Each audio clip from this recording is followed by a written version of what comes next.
So if you're watching this video, a lot of things are going on in your life. Number one, you have defaulted or you are about to default on your mortgage.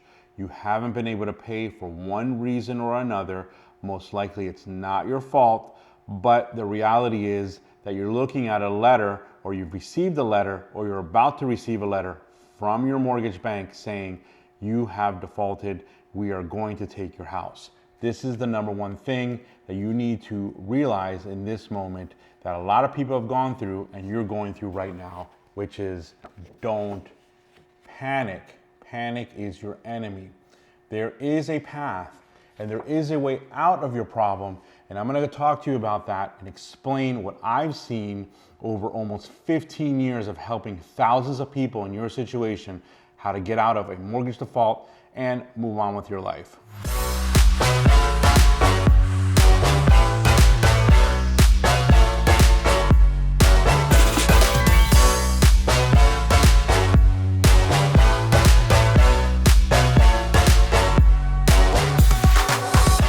I've been representing homeowners and people just like you for the last 15 years in different types of mortgage foreclosure, bankruptcy, and loan modification cases. I know what you're going through. I have personally spoken to thousands and thousands of people who are in your situation. I know exactly what you're thinking, and for the most part, I can give you the majority of the options that you may or may not have right now that you're looking at this. Now, one thing you're going to need to do is you're going to need to take a moment and you're going to take some quiet time to yourself. And even if you want with your family, you're going to sit down and you're going to really think about what's going on. And specifically this question, can I afford this house? Because the path that I'm taking you on won't necessarily lower your payment. Remember, the bank is interested in you paying your house. That is it. They don't care about anything else. They don't care if you can actually afford the house. They don't care about any other result of what they're going to do for you if they end up doing something for you.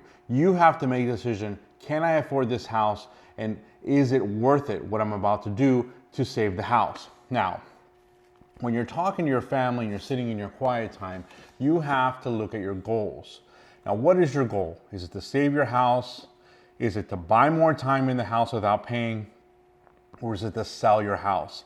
I'm going to go over these and what you should be thinking about when you're setting your goal. Now, most people are going to come to me and say, I want to save my house. That is a worthy and noble and very practical goal. And basically, there's one really important thing that's going on right now. It's different than any other time in the time that I've been doing loan modifications for the last 15 years. Now, interest rates are higher now than they've ever been. If you bought a house in the last 10 years, your interest rate is lower than any interest rate that you're gonna get in a loan modification. Right now, in loan modification, interest rates are 6.8%. What does that mean? That means that if you have a 3% or 3.5, your interest rate is gonna go up. And it is possible that your payment will go up. So you have to understand that getting a loan modification does not necessarily mean that your payment's going to go down. The one thing that loan modifications are meant to do is to cure the default, to stop the default and make you current. That is the big thing. So you have to understand that a loan modification, the only purpose loan modification, the only reason a bank will give you a loan modification is to make you current and to keep you paying your mortgage. They do not think like we think, okay? They are not thinking in terms of, well, I need a place to live, all that. No, they're saying you have defaulted on your contract with us. We're gonna give you an opportunity to rework this contract by giving a loan modification. They may extend it to 40 years. They might do something with the principal and put it on the back end. It's called a partial claim in some situations. But the reality is that you're probably gonna end up with a much higher interest rate than you have right now and a higher payment. That's something to think about. Now, I've talked about this in other videos. People don't like this. Don't turn off the video quite yet, but let's talk about it. Chapter 13, Cure and Maintain Plan, is a way for you to basically cure the payments that you are behind over 60 months. So if you owe, let's say, $20,000 in back payments, you can take those $20,000, spread it out over 60 months, pay your current monthly payment, and keep your interest rate that you had before the default. This means that if you have a 3%, you can actually keep your 3% and cure the back payments. You need a lawyer for this. You need to talk to a bankruptcy lawyer in your area, talk to them and ask them about a Chapter 13 cure and maintain plan.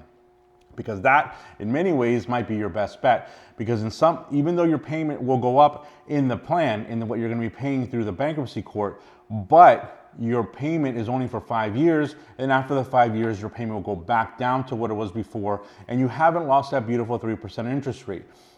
We don't know what's going to happen with interest rates. They could go up, they could stay the way they are. Most likely, they're going to stay like this for a while. So if you really want to save your house, talk to a Chapter 13 bankruptcy practitioner or lawyer in your area, something that I do here in Florida, so I know a lot about this, but you're somewhere else, talk to them and see if they can help you create a plan that saves your house. Now, the last two, I put them in one paper here. It is the buy more time and to sell the house. Now, remember what you're doing when you quote unquote buy more time with the house by not paying it. All you're doing is stealing from yourself. Because every month you don't pay, the bank is owed more money. So when you go sell it, the payoff is bigger. So all this quote unquote free time that you have without paying is not really free. It is actually something you're losing. So a lot of people, oh, they like not having a mortgage payment. I get it. I don't want a mortgage payment either. But every time that you don't pay your mortgage, you're losing money. So be careful with this. This is okay for a short time if you're looking to sell the house. Obviously, if you're gonna sell the house anyway, there's really no reason to be trying to do a loan modification or any of those things. So now the key is save money. Save money. I understand you might not be able to make your old mortgage payment of $2,000, let's say, but put $1,000 away in every month. You have no idea how many people come to see me and they haven't paid their mortgage in a year or two. And I ask them, well, do you have any money to cure? And they don't have any money because they've used up all the money that they should have been saving on other things. That is not the right thing to do. In this situation, you should still be trying to save your money every month as if you had a mortgage payment, just a smaller one. And you can put your house up for sale and sell it and then get out of this problem, get your money and move on with your life. But if you don't do anything and you let yourself sit in this limbo state forever, you basically will lose all your equity and all the opportunity you had to make some money by selling your house. That's it for now. Keep watching my channel. I keep making videos about loan modifications and these subjects. I think I've helped a lot of people get out of these problems. I'm going to keep doing that for you here on YouTube. Thank you.